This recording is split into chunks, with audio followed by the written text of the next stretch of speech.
Então, vamos lá. Acho que a gente falou na semana passada sobre o fato de Latour ser um materialista, mas, ao mesmo tempo, não ser um materialista como outros materialistas. Alguém lembra mais ou menos a diferença entre o materialismo, por exemplo, de Latour e o materialismo de Marx? Ou outros materialismos também. Qual seria a diferença aqui do materialismo que ele propõe e de outros? E por que ele estranha o materialismo de Marx? O que é que incomoda nele sobre o materialismo de Marx? Lembram? O materialismo de Marx é extremamente idealista, né? Acho que essa é a pegada, e ele questiona um pouco, ele questiona esse cerne idealista, né? E aí, onde é que entra o idealismo no materialismo de Marx? Segundo Latour, ele é idealista porque ele abstrai a matéria abstraída. Marx, ele destaca um tipo de matéria específica, que seria relevante, nesse caso as relações econômicas, descartando todas as outras.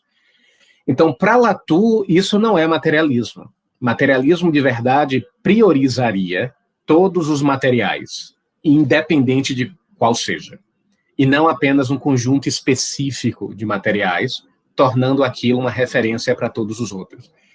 E aí é que entra numa acusação heideggeriana. Heidegger chamaria isso de ontoteologia, quando você pega um objeto e você generaliza ele para descrever todas as outras entidades. É como se fosse uma entidade, ela vira um parâmetro para o universo inteiro.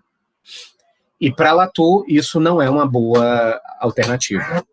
Então, eu não posso oferecer as relações econômicas como parâmetro de todas as outras, porque isso não é materialismo. Isso é uma abstração que o pesquisador faz diante de uma realidade complexa. Então, o pesquisador, o filósofo, ele não está lidando com a realidade tal como ela é. Ele está abstraindo. E se ele está abstraindo, ele mergulhou numa abstração. Se caiu numa abstração, isso é idealismo. Isso não é a realidade como ela é. E aí você pergunta, qual é o material que deve ganhar destaque? Todos, exatamente todos. Incluindo os humanos, a cadeira, incluindo a árvore, o rio, o sol, qualquer coisa. Publicações, livros, a novela das 9, todas essas instâncias devem ser consideradas. Só que aí você faria uma pergunta que alguém de ciências sociais poderia fazer. Mas se eu devo seguir essa multiplicidade sem fim de materiais, como é que uma pesquisa pode ser feita? Porque uma pesquisa tem tempo, não tem? Ela tem um começo, meio, fim. Você não tem 200 anos para pesquisar. Você tem pouco tempo, você tem pouca energia, você tem que dar conta. Em algum momento, por exemplo, você tem que dar um fim na pesquisa. Você não pode continuar fazendo a pesquisa até o infinito, incluindo o maior número de materiais disponíveis. Qual seria a resposta de Latour para esse detalhe? Você, em algum momento, obviamente, você vai estabelecer na pesquisa quais são os materiais mais relevantes e onde sua pesquisa vai parar. Porque ela assim, se você deixar, você nunca vai parar. Porque sempre tem algo para conhecer e algo para investigar. Só que durante a pesquisa, a quantidade de materiais do seu campo de pesquisa vão ser reduzidos, os materiais que são relevantes vão aparecer na sua pesquisa, e a pesquisa vai ser encerrada em um determinado momento por conta do caminho da própria pesquisa. Então, observe que Latour, por um lado, ele reconhece que não existe uma quantidade definida de materiais, porque você deve acolher a multiplicidade do mundo, só que, por outro lado, ele reconhece que num campo específico de pesquisa, esse número vai se limitar necessariamente. E certos objetos vão ganhar destaque mais do que outros, obviamente. Mas nunca de antemão. Você nunca começa uma pesquisa já estabelecendo quais são as matérias mais relevantes, o que ele está chamando de matéria aqui, a gente pode chamar de objeto, quais são os objetos mais importantes. Vai ser ao longo da pesquisa. A pesquisa que vai dizer para você onde o seu campo investigativo vai parar. Um exemplo claro disso é um antropólogo. O que é que um antropólogo faz? Ele chega lá no campo, faz uma etnografia, tecnicamente falando, o que é que eu devo incluir na etnografia? Eu vou incluir tudo tudo, até o espirro do indivíduo pode ser incluído numa etnografia. Se você deixar, a etnografia nunca acaba. Assim, tecnicamente falando, nunca vai acabar, porque sempre tem algo novo no seu campo de pesquisa do antropólogo, sempre tem uma coisa diferente, algo para registrar, sempre. Mas, ao longo da pesquisa, esse próprio antropólogo ou antropóloga vai estabelecer um limite. Então, no meu campo de pesquisa, eu não vou investigar tudo. Talvez eu tenha que dar um destaque na arte. Talvez eu vou lá na sociedade cuna e vou investigar como aqueles indivíduos se relacionam com a arte. Aí você pergunta, e os outros milhões de elementos no campo de pesquisa? Eu vou ignorar. Aí você perguntaria para Latu, tem algum problema se eu ignorar no meu campo investigativo certos materiais? Não. Na pesquisa. Você pode ignorar na pesquisa. Na medida em que você se investe no seu campo, algumas coisas vão ganhar destaque, outras vão ficar no pano de fundo, e outras vão simplesmente desaparecer do seu campo visual. Tudo bem, faz parte, o jogo é assim. Então, quando o Latour fala, vamos seguir as controvérsias, vamos seguir as conexões, vamos seguir as redes, ele sabe que em determinado momento essa rede vai chegar a um limite, mas é um limite do campo de pesquisa. Não é um limite metafísico, assim, onde é que vai parar o universo? Tem a ver com você. O que é que você está pesquisando, quando você está pesquisando, como você está pesquisando, quem você está pesquisando. Então, na hora em que você seguir as controvérsias e as associações, o seu campo de atuação e de interação vai ser limitado, vai ser restrito, e tudo bem. O que você não pode fazer é dizer de antemão o que é que você vai encontrar lá. Aí é problema. Então, exemplo, imagine um marxista ortodoxo, é um marxista mais radical, e ele já colocou na cabeça de que as relações mais importantes são as relações econômicas, são as relações de classe. Ele já colocou na cabeça. Então, não importa o que ele vai fazer lá. Ele já tem um conjunto limitado do que é relevante ou não, já tem um parâmetro. E para Latour isso é um problema. Porque você não pode estabelecer de antemão o que é relevante ou não, o que nos traz de volta para a ontologia plana. A ontologia plana é isso, basicamente. Então, o que é que Latour está fazendo? Ele está basicamente dizendo que a ontologia plana é muito mais um recurso metodológico do que uma premissa metafísica. É claro que é uma premissa metafísica, não deixa de ser. Mas, antes de mais nada, é um recurso metodológico, é um recurso útil para o pesquisador, para o antropólogo, para o sociólogo, para indivíduos que vão para o mundo fazer uma pesquisa concreta, que no fundo é o que ele quer. E aí, tranquilo? Beleza. Então vamos... Oi, diga, Vitor. Beleza. Ou seja, vamos evitar a ontoteologia, que é o termo heideggeriano, que não é legal. O nome parece complexo, é estranho, mas no fundo significa evitar um reducionismo absurdo. Eu acho que a ontoteologia seria equivalente ao que Horman chama de undermining, overmining, subminação, supraminação, seria algo equivalente. Porque a ontoteologia, ela reduz a realidade a uma determinada característica. Exemplo, quando um psicólogo explica o universo inteiro através da psicologia, isso cai na ontoteologia. Quando um neurocientista reduz o mundo à neurociência, a mesma coisa. Então, no fundo, é preciso evitar essa característica. Aí você pergunta, Tiago, dê um exemplo concreto do que Latour está falando sobre materialismo aqui. Esse é um artista contemporâneo chamado Damian Ortega. Ele tem esse tipo de performance artística, onde ele pega vários objetos e ele separa esses objetos em seus componentes mais básicos. Então, ele pega um carro, nesse caso, ele vai desmembrando o carro. Cada partezinha dessa está suspensa em um cabo. Então, o carro fica assim mesmo, desmembrado. Qual é a sacada de Latour aqui? Damian Ortega é legal, certo? É um autor interessante, porque ele consegue mostrar as conexões do objeto. Isso é muito interessante, porque o carro não é só um substantivo descolado, ele é um conjunto de associações. Isso é bom. Só que qual é a falha de Demi Ortega aqui? Que Demi Ortega não consegue expandir o carro até o infinito. Porque você poderia continuar tirando mais e mais peças e não ter fim. Esse é o ponto aqui. Para que Demi Ortega fizesse um ótimo trabalho, ele teria que continuar o processo de desmembramento, para além do que vocês estão vendo aqui. Então, no caso da roda, e tirando mais e mais rodinhas. No caso da porta, e desmembrando a porta, né, para que as partes da porta ficassem descoladas também. Ou seja, vamos colocar o trabalho de Demi Ortega, mas vamos elevar isso até o infinito. Mas como eu falei para vocês, é infinito a priori. Ao longo da pesquisa, as partes vão se conectar e vão ter uma configuração específica durante a pesquisa, não antes.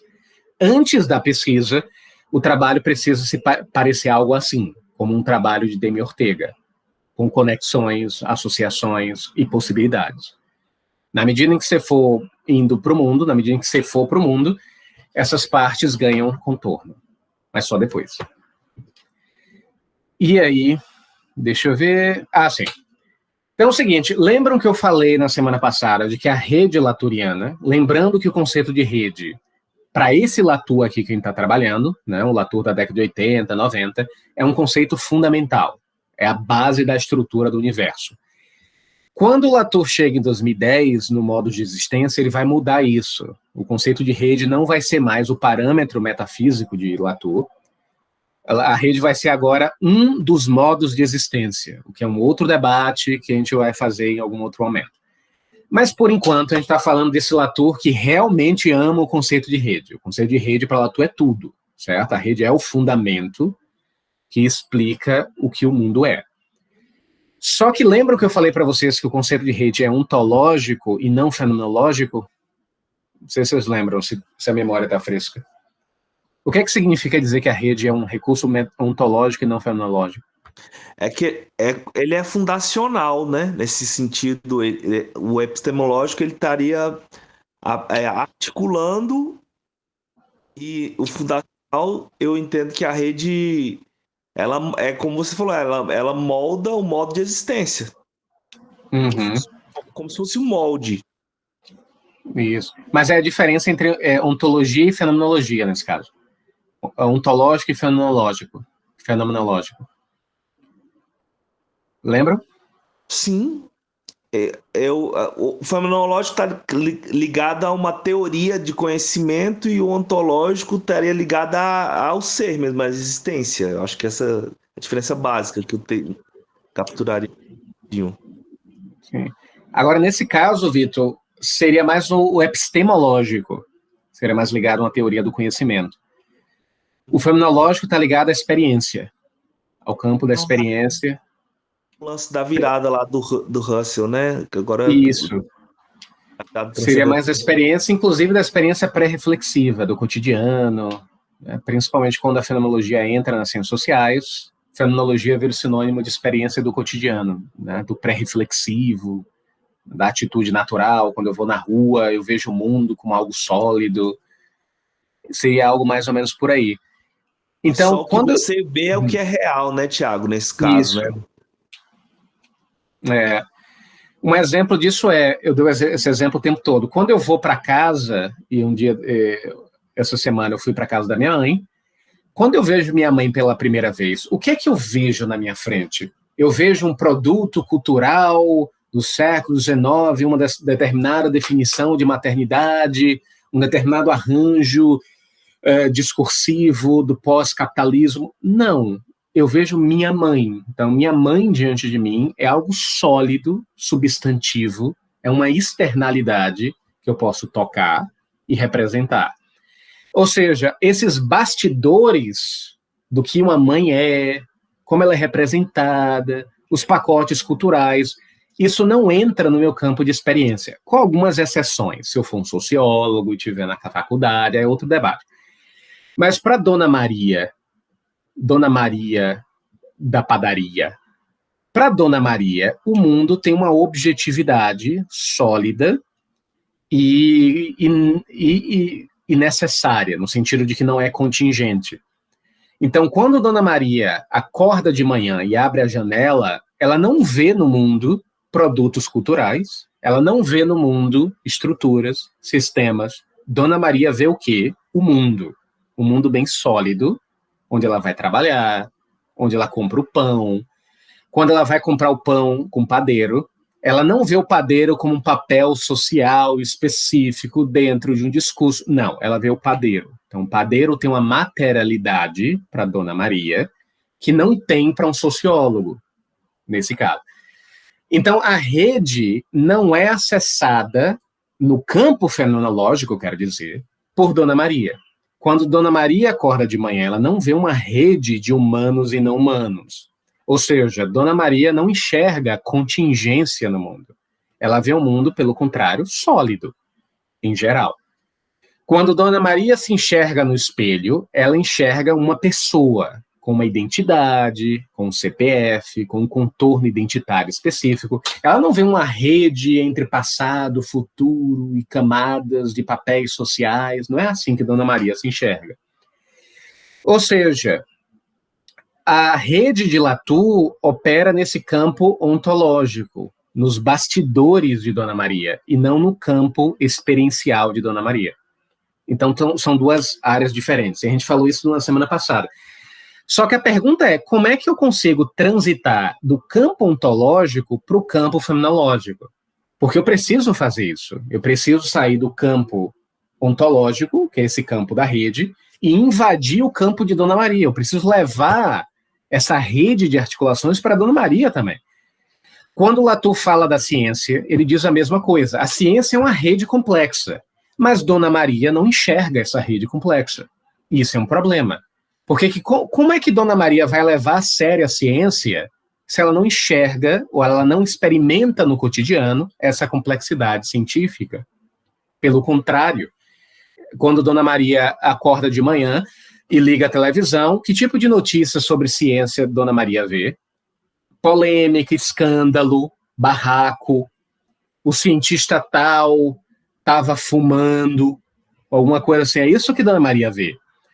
Mas não é o que ela deveria ver. Ela deveria ver uma rede muito mais complexa e interessante sobre não só as falhas da ciência, mas todos os processos científicos, todos os detalhes, a publicação dos pares, os debates científicos, para que ela levasse a sério o circuito da ciência.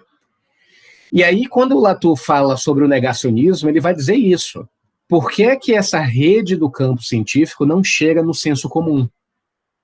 E as pessoas não confiam mais na ciência por isso. A ciência perde o brilho. A ciência vira um tema de fofoca no final de semana. E não deveria ser assim. A gente deveria levar a ciência muito mais a sério. Então a pergunta é, como é que eu levo essa complexidade, não só da ciência, da vida cotidiana como um todo, para o campo fenomenológico mesmo, né? E fenomenologia aqui no sentido de experiência, né? Da experiência dos indivíduos. Como é que eu faço com que Dona Maria encontre esse campo de complexidade? A pergunta que você poderia fazer, que é complexa, é: e se Dona Maria não quiser complexidade? Porque, no fundo, a teoria de Latour é uma teoria da complexidade. Certo? Não só de Latour, como vários indivíduos trabalham com complexidade. Eu trabalho, Otávio trabalha, vários autores que a gente lida falam de complexidade como pressuposto. Então, é uma teoria da complexidade. A pergunta que um sociólogo faria, que não é um filósofo, a pergunta que um sociólogo faria é: e se Dona Maria não quiser complexidade? Eu faço o quê com Dona Maria? Pense aí. O que é que você faria com Dona Maria? Você torturaria Dona Maria? Colocaria ela numa cadeira, amarraria com cordão, né? Enfiaria a complexidade goela abaixo? E se Dona Maria falasse: olha, meu filho, o mundo não é complexo. O mundo foi governado por um único Deus todo-poderoso, e esse mundo é facilmente decifrável pela Bíblia. É isso que eu acredito, diria a Dona Maria. O mundo é decifrável completamente por esse livro aqui, que se chama Bíblia. Não tem nada complexo É só ler o livro e está tudo explicado. O passado, o presente, o futuro, tudo, tudo. A pergunta é, o que é que eu faço com Dona Maria? O que é que vocês fariam com Dona Maria nessa situação? Só por curiosidade. O que é que vocês fariam com Dona Maria? Eu estaria me aproximando dela, né, Tiago? Do repertório dela. Como é? Você falou o quê? Aproximar do repertório dela, porque se ela não compreende, está afastada do território que eu estou ali falando, né, me comunicando, eu não tentaria complexificar, Dona Maria, eu tentaria me simplificar. Então a Alane aí, ó, já está disputando com a Alane, porque a Alane está dizendo o contrário. Alane, precisamos complexificar a experiência de Dona Maria. Precisamos complexificar. E aí Vitor está dizendo não, a gente tem que simplificar o nosso posicionamento diante de Dona Maria. Mas olha o que Vitor falou aqui, ó. Tentar achar alguma... Deixa eu ver aqui que saiu. Vitor falou, vamos tentar achar alguma condição de complexidade na narrativa bíblica. E aí? Pegaria o texto de Dona Maria, que ela gosta, que é a Bíblia, só que a gente daria uma complexificada a mais no texto bíblico. E aí? Será que resolveria? Eles buscam pela literalidade, muitas vezes, né? Pela citação do versículo tal. Né? Não tem esse negócio de hermenêutica, não. Assim, para Dona Maria isso aí é coisa de filósofo, teólogo. Dona Maria, vamos ver aqui os níveis de análise. Não tem esse negócio, não. Vamos interpretar. A Alane falou, causaria minimamente uma irritação em Dona Maria. Se fosse uma evangélica, né, Alane? Se fosse uma evangélica. Mas se fosse outro de outra religião, ia levar o questionamento para a igreja.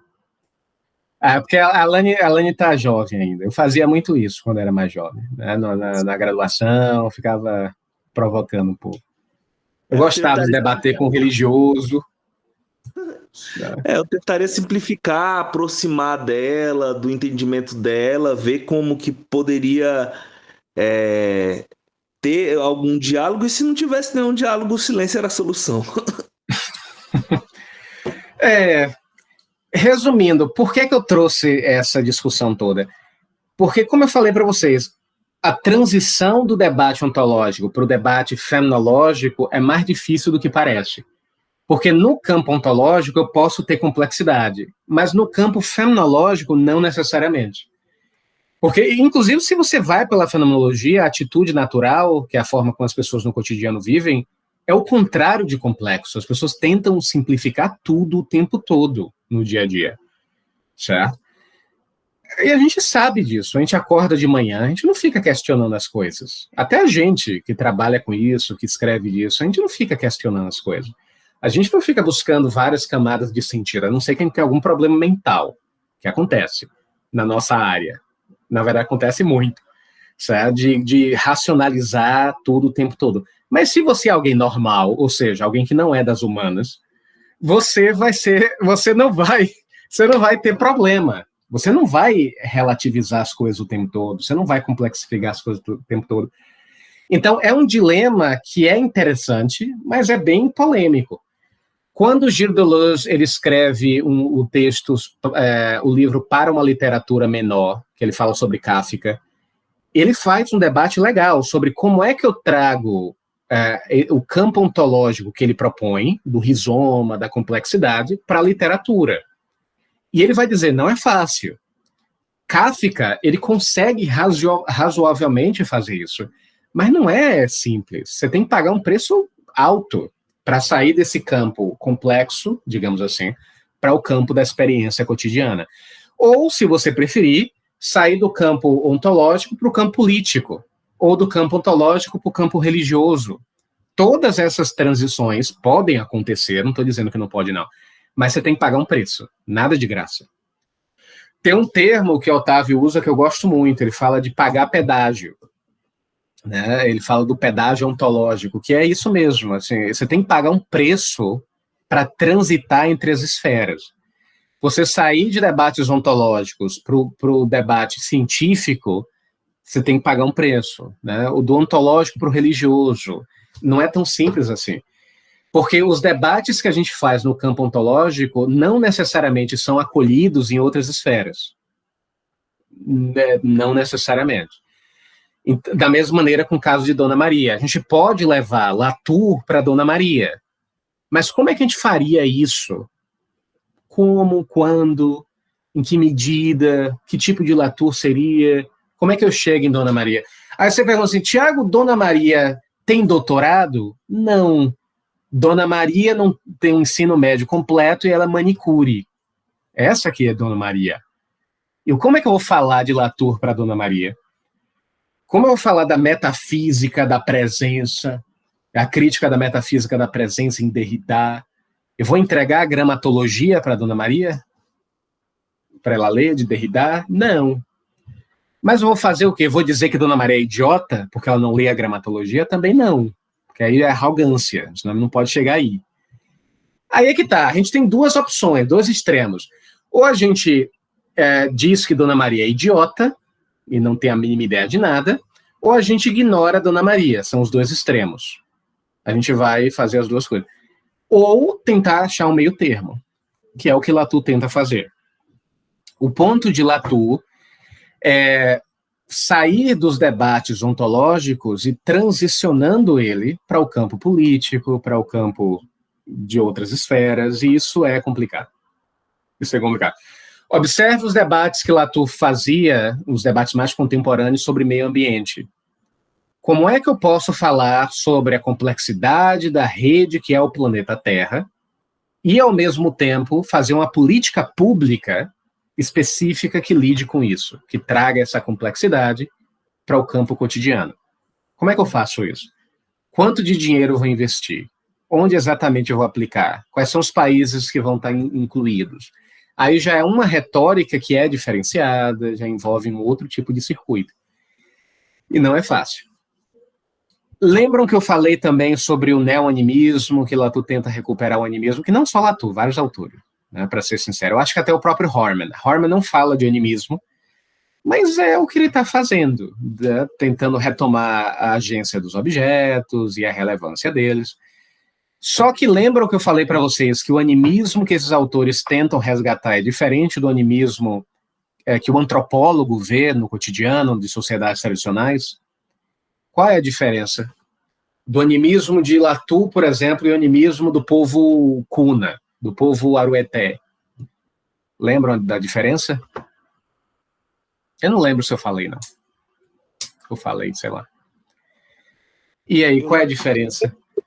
Do Verde Castro sobre isso, Tiago, que tinha uma espécie de inversão na virada que ele traz lá, em que é como se a natureza não era uma onça, ela não era uma onça somente, era uma, digamos assim, algo compartilhado entre o ser humano e a onça. Seria o humano em forma de onça. E por isso ela seria perigosa. Uhum. Então, essa é uma diferença que eu percebo nesse animismo das sociedades tradicionais, né? Que o sujeito, essa coisa de sujeito-objeto é totalmente diferente da ocidentalidade, que tem um marco muito preciso. Sim, isso, também. E aí, mais alguém arriscando?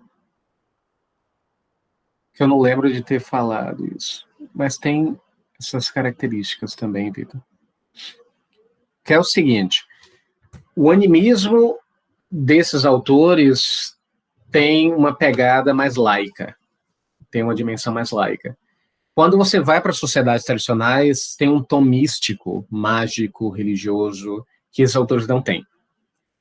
Então, exemplo, quando Latour fala que os objetos têm agência, ele não está falando que os objetos têm forças mágicas ou um espírito.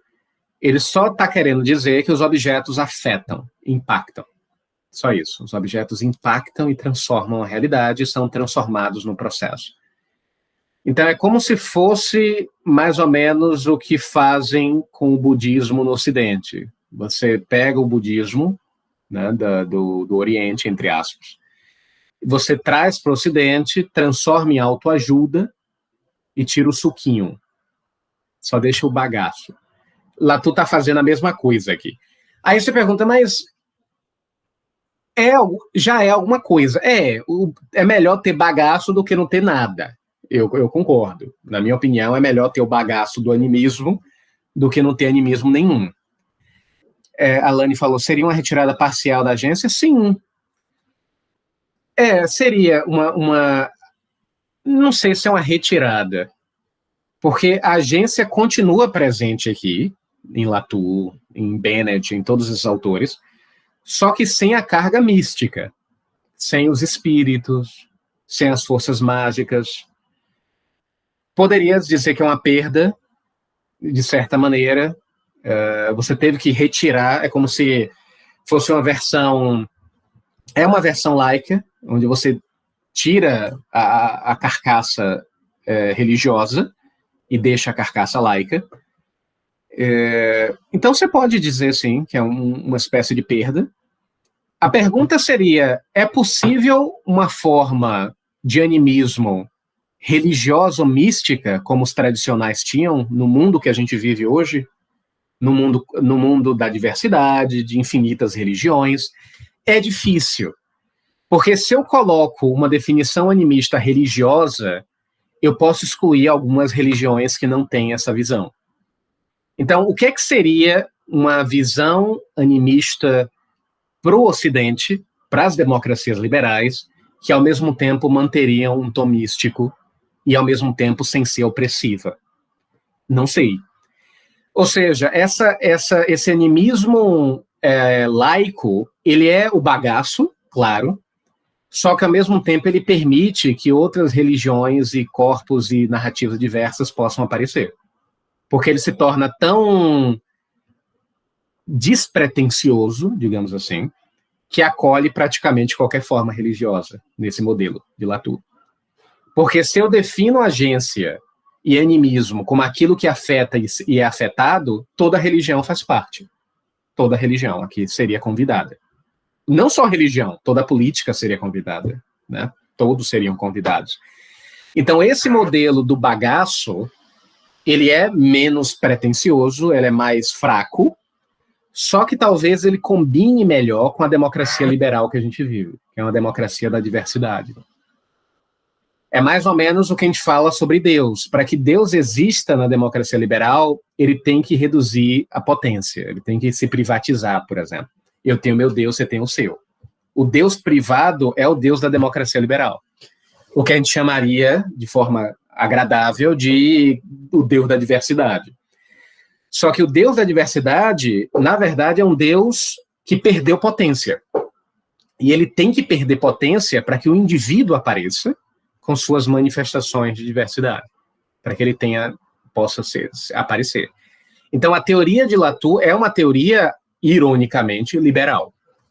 Ele tem que baixar a potência, liberal nesse sentido, no sentido de que ele prioriza as manifestações individuais de interpretação de corpo dos indivíduos. O indivíduo aqui é o parâmetro. Então, exemplo, se eu for para uma sociedade arueté, que tem um animismo mais clássico, religioso, ele é um animismo que tem um contorno bem restrito. Ele tem uma mitologia, uma cosmologia bem fechada. Então, eu não vou jogar uma multiplicidade de religiões ali dentro. Não faz sentido nenhum. Eu não vou chegar para alguém do povo arueté e falar, olha, vamos colocar aqui no meio candomblé, catolicismo, evangélico, todo mundo. Não é assim, porque não funciona lá. Lá você tem uma estrutura cosmológica bem sólida. Já nas democracias liberais, não. Você tem instituições mais fracas, descentradas, o indivíduo tem prioridade. Então, nesse mundo onde eu tenho meu Deus e você tem o seu, a teoria de Latour é perfeita. Esse animismo que ele está propondo é perfeito, porque ele não precisa se impor a ninguém, ele não vai se impor. Ele vai permitir que os indivíduos apareçam e se manifestem. Então, não importa se você é do candomblé ou católico, Latu serve para você. Ou se você é ateu, Latu serve para você. Isso é bem nosso, esse modelo, assim, bem descentrado, flexível. Aí você pergunta assim, Tiago, esse modelo aqui, que eu estou chamando de liberal, ele enche a barriga? Não. Ele não vai encher sua barriga existencial. Você vai ficar com fome. Mas você, por outro lado, vai ter diversidade. Aí você diz, mas Tiago, tem como ter os dois? Eu tenho como encher minha barriga existencial e acolher a diversidade? Não. Não tem como ter os dois, não. Você tem que pagar um preço.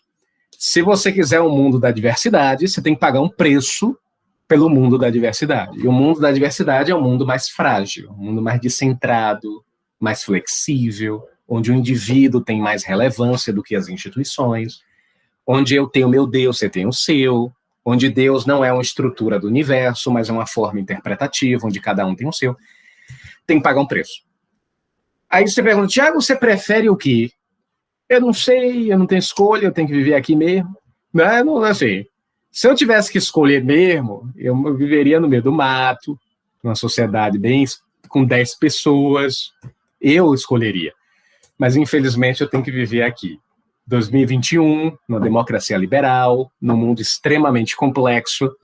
E se é para viver nesse mundo complexo, o Latu é uma boa receita. Assim, é uma boa pedida para um mundo complexo. Você vai ser feliz com o Latu? Não. Não se engane, não. Você não vai ser. Mas vai ser divertido. Vai ser um pouco divertido. Isso é o bastante. É pessimista a minha visão, mas enfim, você entendeu. E aí, dúvidas, queixas, críticas, comentários e polêmicas? Aquele texto dele lá, daquele As Mil Faces de Gaia, que é o... Gaia, ele começa a palestra falando por que Gaia não é Deus. Sim. Você acabou de falar. Ele não gosta, não, dessa ideia de que a natureza é uma entidade mística. Ele é contra. Ele e Timothy Morton, né, eles não são fãs. E é também diferente da gente também, né, Tiago? Que tem descendência indígena, africana. A gente vê de outra maneira o mundo, né? Acho que também, pra gente, pra mim mesmo, assim, é impossível não ter relevância esse contexto que a gente foi moldado, né, também. Então, assim, para mim é exatamente o contrário dos europeus nesse sentido. Como não pensar que isso não é um organismo, algo vivo? E você vê muito isso em sociedades tradicionais, esse modelo mesmo da natureza como um todo integrado. Tem muito disso. Mas interessante. E é isso, é um debate bem interessante. Porque no argumento de Latour, para que a gente mantenha a potência dos objetos e a relevância da natureza, a gente tem que reduzir a carga místico-religiosa, necessariamente. Porque se eu defino a natureza em termos religiosos, o que vai acontecer como efeito colateral? Eu posso excluir outras religiões e outras crenças que não acreditam nisso. Então, eu não vou conseguir o que eu quero, que é agregar as pessoas em torno de uma meta comum.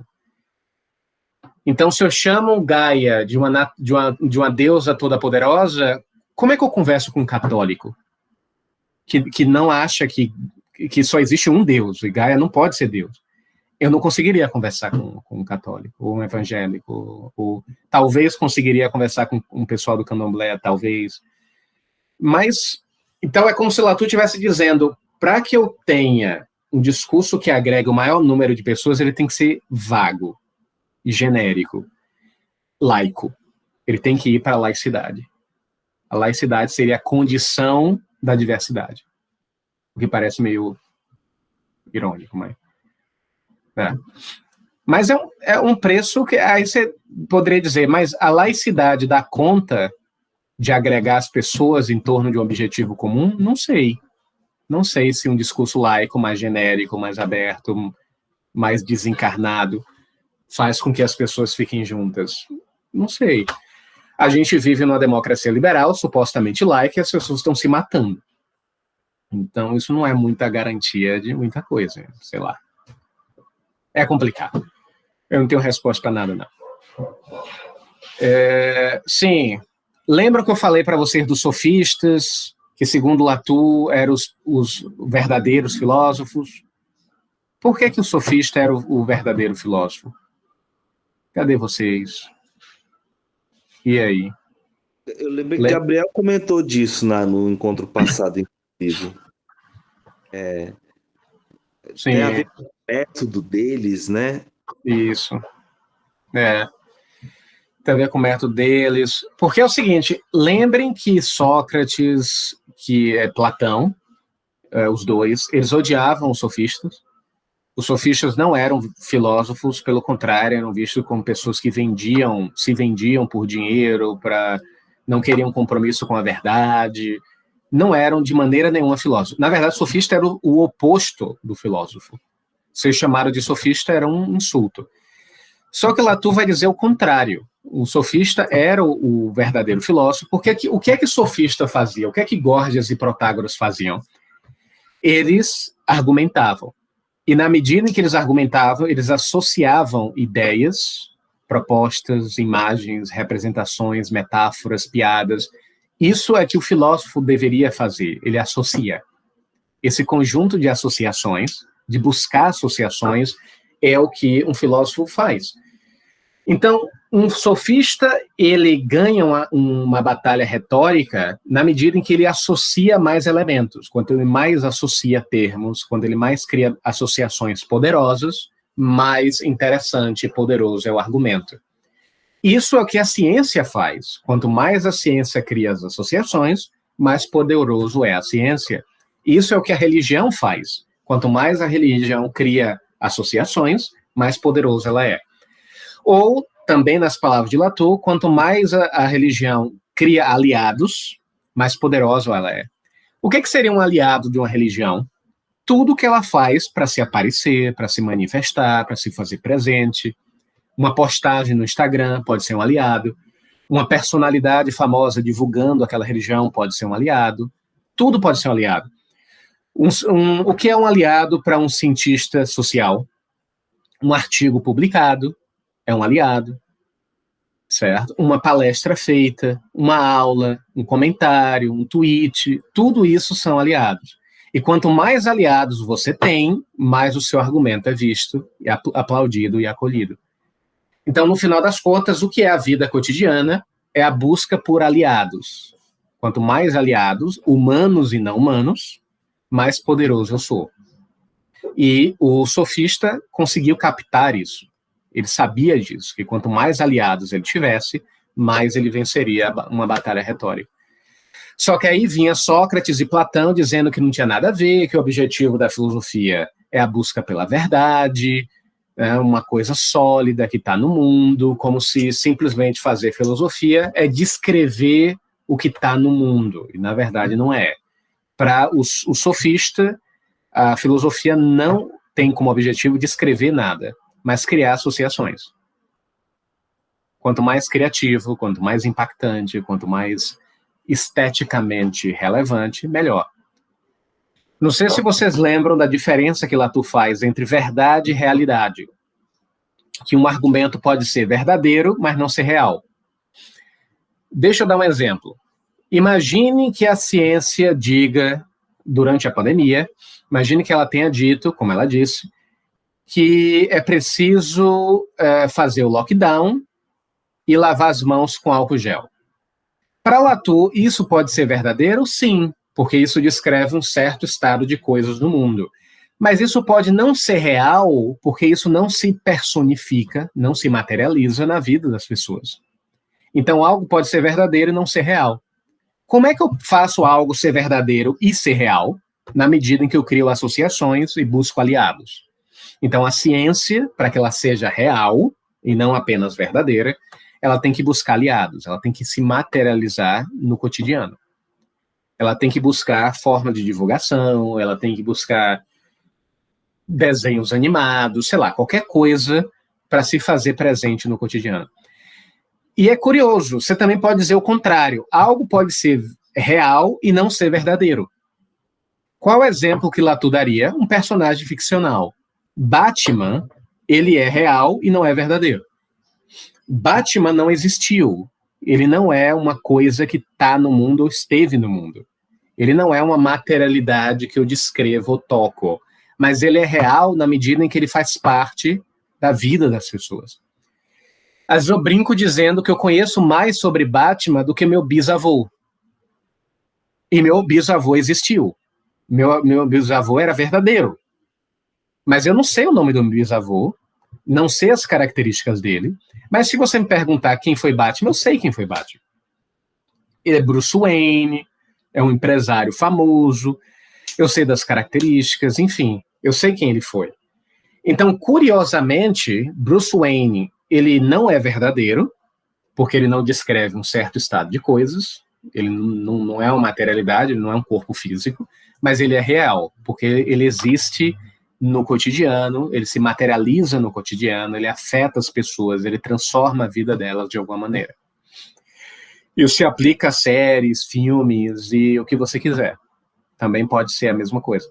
Ou seja, não adianta apenas, e aí é o argumento de Latour que ele fez recentemente, entre aspas, em 2020, durante a pandemia, ele disse o seguinte: não adianta cuspir números e estatísticas na cara das pessoas. Não adianta dizer que 80% das pessoas estão morrendo com o coronavírus. Isso não é o suficiente.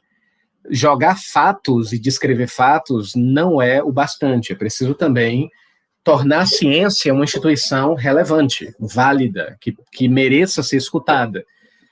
Então não adianta apenas falar a verdade. É preciso ter o que a gente nas ciências sociais chama de legitimidade. Latour não fala de legitimidade, não, mas é a mesma coisa.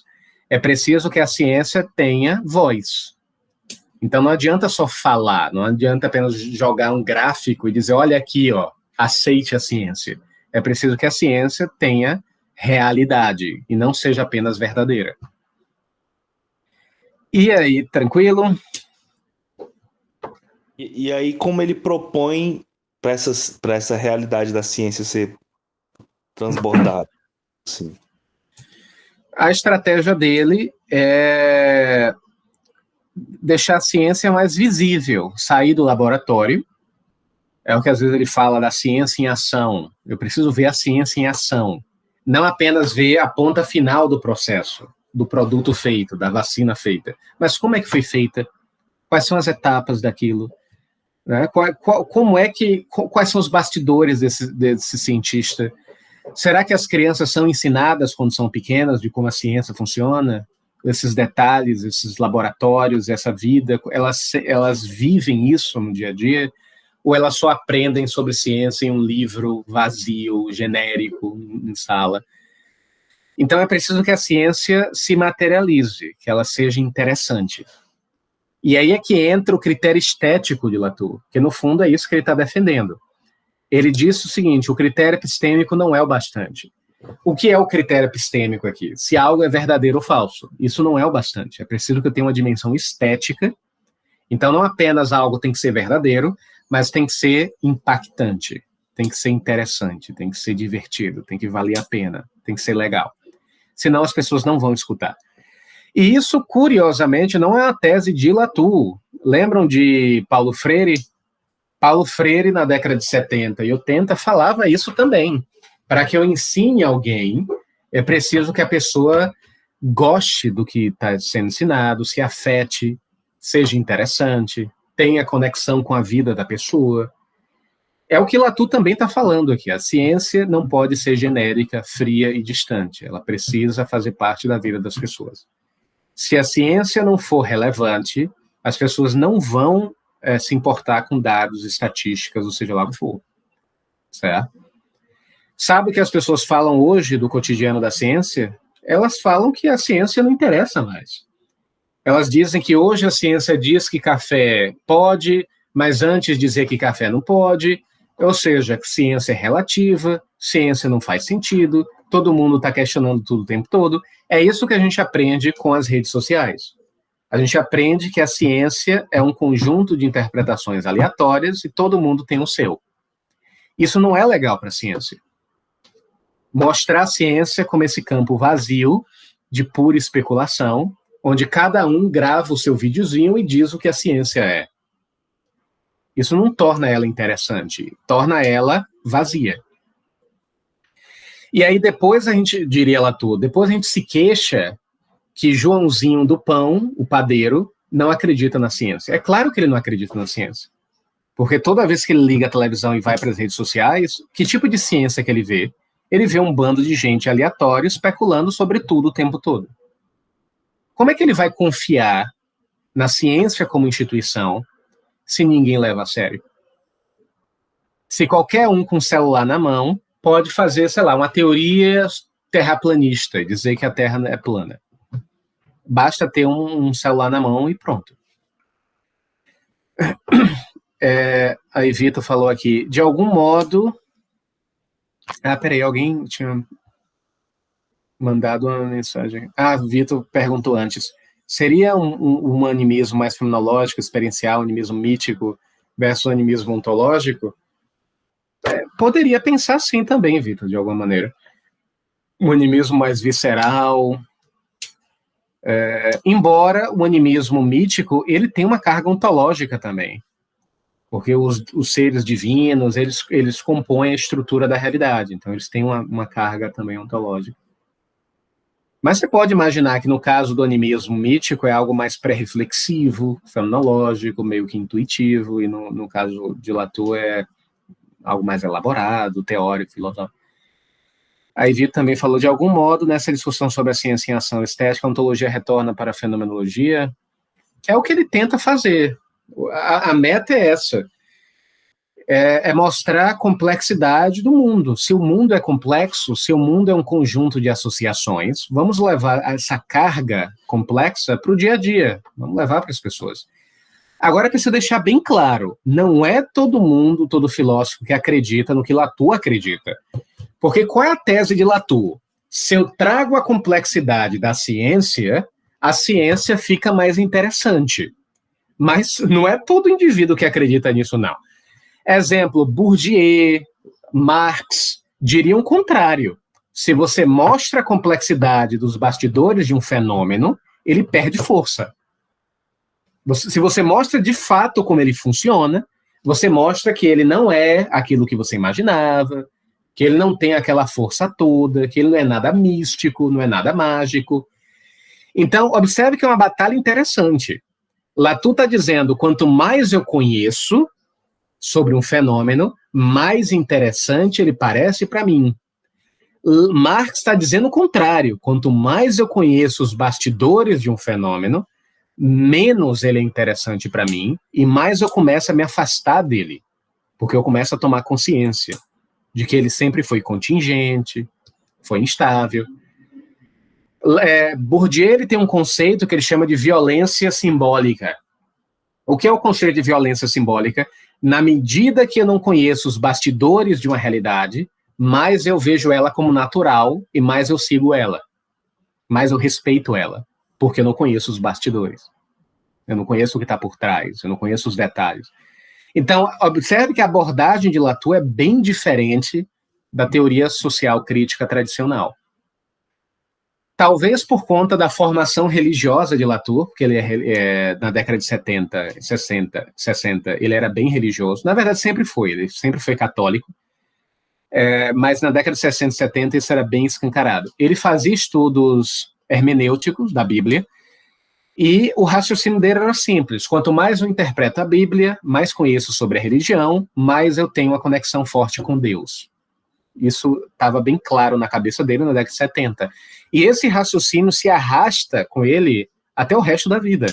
Quanto mais eu conheço, quanto mais eu revelo as conexões, mais forte é a minha experiência. Isso é bem diferente do que a gente aprende nas ciências sociais. É o oposto, na verdade. Peso muito grande para a racionalidade, né, Tiago? Porque a vida prática ao meu ver, se aproxima muito mais do Bourdieu do que o Marx colocam. Assim, Sim. se pensar na vida prática, na Dona Maria da padaria, igual você fala, muito mais próximo do Marx, entendeu? Por isso que o diálogo marxista-econômico hoje está em É, voga atualmente, por exemplo. Porque é o que vai isso. mexer. Não é a metáfora da picanha do Lula que vai ganhar a eleição. É falando de economia mesmo. Falando que, ó, Uhum.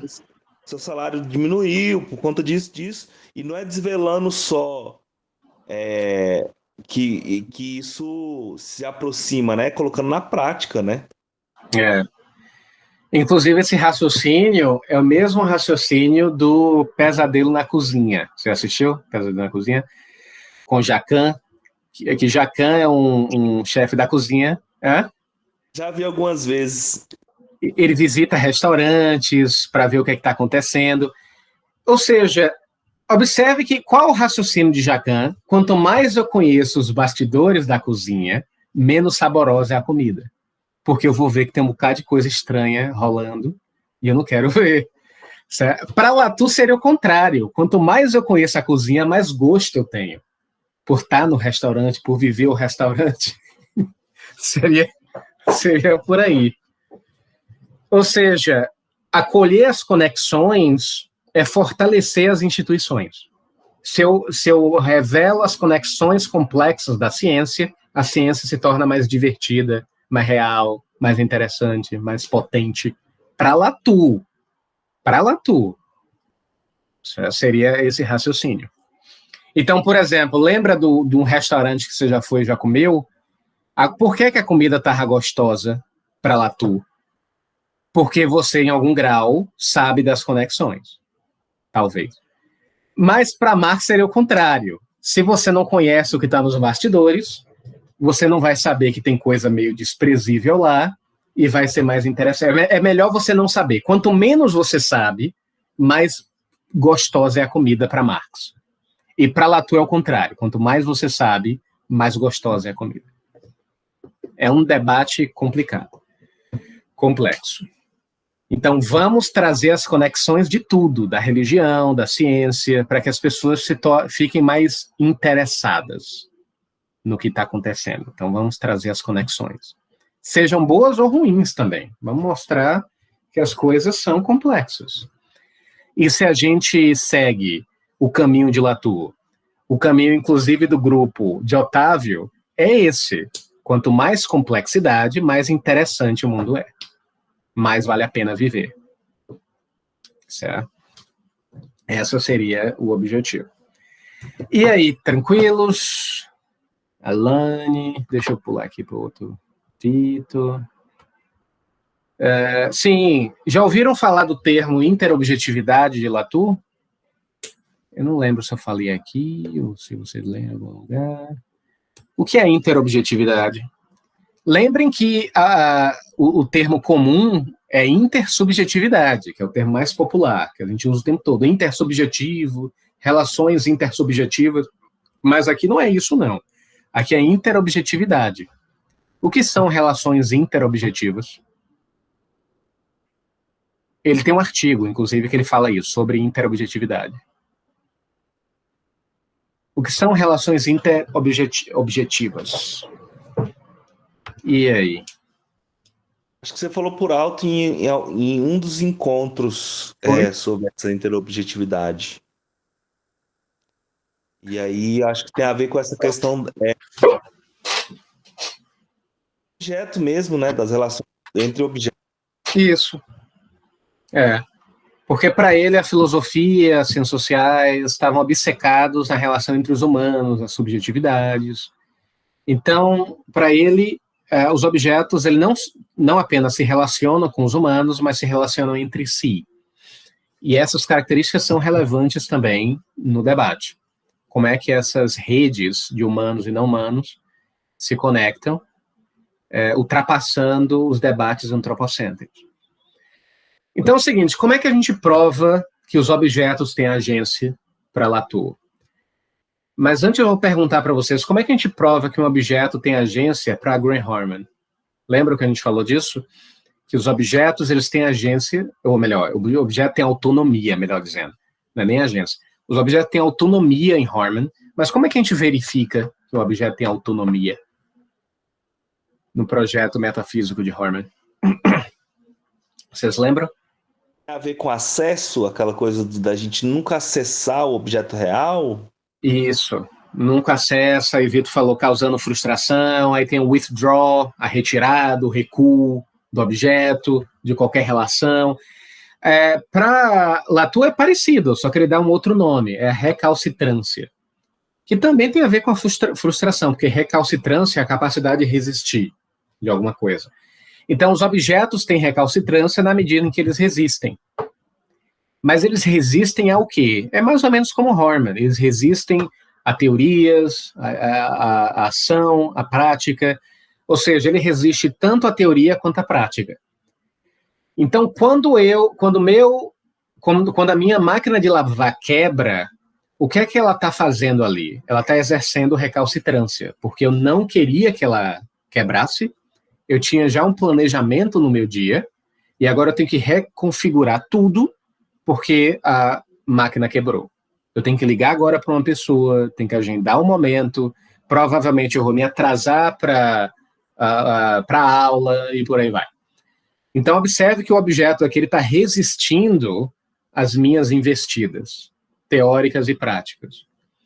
E isso prova que os objetos, eles têm agência. Eles agem, eles resistem, eles afetam, eles redefinem, embora a gente não perceba, porque a gente está tão obcecado nas relações humanas que a gente perde a noção do quanto os objetos, eles afetam a nossa vida. Eu vou dar um exemplo. Em geral, quando um objeto faz parte do nosso cotidiano, ele se incorpora no nosso cotidiano, vira uma segunda natureza, a gente nem percebe mais.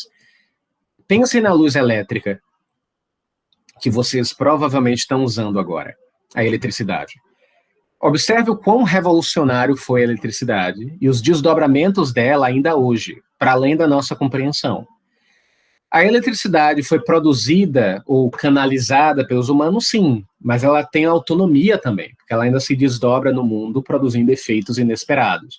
Quem produziu a eletricidade no começo, que eu nem lembro o nome da criatura, mas ela não imaginou que em 2021 teria internet, teria não sei o que lá. Ela não projetou isso, as coisas foram se desdobrando, certo? O objeto eletricidade se materializou no mundo e foi se repercutindo ao longo do tempo. Só que a gente não pensa mais nisso, a gente não pensa no impacto do carro no nosso dia a dia, a gente não pensa no impacto da televisão no dia a dia, no celular do dia a dia. Eu não penso no impacto de ter um óculos na minha cara. Parece tão natural para mim, mas isso é revolucionário também. E isso impacta no meu dia a dia, na forma como eu me relaciono com as pessoas. Então, ou seja, a gente não percebe, em geral, essa agência ou potência dos objetos, porque eles se incorporaram no cotidiano. É o que Donna Haraway chamaria de simbiose. Os objetos se incorporaram no nosso corpo e na nossa realidade, numa relação simbiótica mesmo, como se fosse um robô. Então, uma relação meio robótica entre as coisas e nós. É diferente de um animal. Animais podem usar tecnologia, mas é algo bem pontual, bem específico. Os humanos não. Os humanos não usam tecnologia. Os humanos são tecnologia, segundo Haraway. Então, a tecnologia está tão incorporada no nosso cotidiano, os objetos em geral fazem tanto parte do nosso dia a dia, que a gente nem pensa mais neles, nem pensa o quanto eles transformam a nossa experiência, para o bem ou para o mal. Tranquilo? Beleza. Deixa eu ver aqui. Então, é o seguinte, Latour tem umas frases meio polêmicas, que trouxe algumas dores de cabeça para ele, e uma dessas frases, muito polêmicas, mas também bem interessante, é uma que ele fez em 1998, em um artigo que ele publicou numa revista, se não me engano, francesa. Ele diz o seguinte, o faraó Ramsés II, que faleceu, fizeram uns estudos na década de 70 e perceberam que ele morreu de tuberculose há 2.000, 3.000 anos atrás, antes de Cristo. E Latour diz o seguinte, nessa revista, ele disse, não tem como o Ramsés II ter morrido de tuberculose, porque a tuberculose só foi inventada no século XX, ou no século XIX. Aí a pessoa pergunta, como assim a tuberculose foi inventada no século XIX? Porque a tuberculose não sempre existiu, diria alguém normal, porque sempre existiu. Não é à toa que matou Ramsés II em 3.000 anos antes de Cristo. Mas Latour disse não matou, porque ela foi inventada no século XIX. Aí você pergunta assim, são frases um pouco estranhas. O que é que Latour está querendo dizer? Observe a sacada de Latour. Latour está dizendo que é claro que alguma coisa matou Ramsés II. Só que talvez foi uma bactéria, alguma coisa assim. Só que quando a gente chama de tuberculose, não é apenas a bactéria. É um conjunto de relações específicas estabelecidas em determinada época. Então, não existe para Latour uma substância, uma essência chamada tuberculose, mas é um conjunto de associações. Então, quando aquela coisa que matou Ramsés II chegou no século XIX, aquela coisa entrou em novas relações, em relações científicas, por exemplo, de descoberta, e essa coisa ganhou uma nova identidade. Para Latour, quando coisas ganham novas configurações e novas articulações, ela ganha novas identidades. E não tem uma substância que permanece ao longo do tempo de maneira absoluta. Eu tenho relações que, na medida que se estabilizam, mantêm uma determinada identidade.